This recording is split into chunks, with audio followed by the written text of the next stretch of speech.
The coronavirus outbreak has brought China's extraordinary, nearly half-century-long run of growth to an end, a stark reminder of the enormous task ahead for world leaders trying to restart the global economy.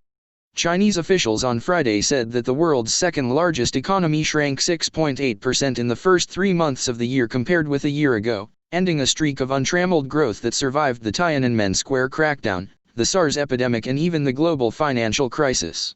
The data reflects China's drastic efforts to stamp out the coronavirus, which included shutting down most factories and offices in January and February as the outbreak sickened tens of thousands of people. The stark numbers make clear how monumental the challenge of getting the global economy back on its feet will be.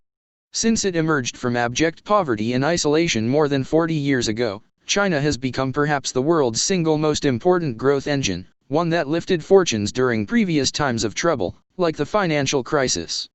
Now China is trying to restart its vast, $14 trillion economy, an effort that could give the rest of the world a much-needed shot in the arm. The coronavirus has spread to the United States and Europe, which froze the economies there, has led to forecasts that the world's output could shrink far more this year than it did even during the financial crisis. That global halt will, conversely, hurt China's efforts to get back on track, creating a difficult economic puzzle for top leaders in Beijing.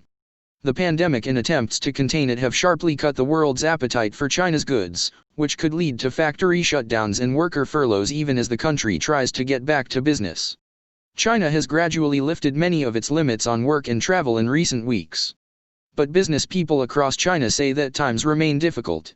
Families say their incomes have fallen.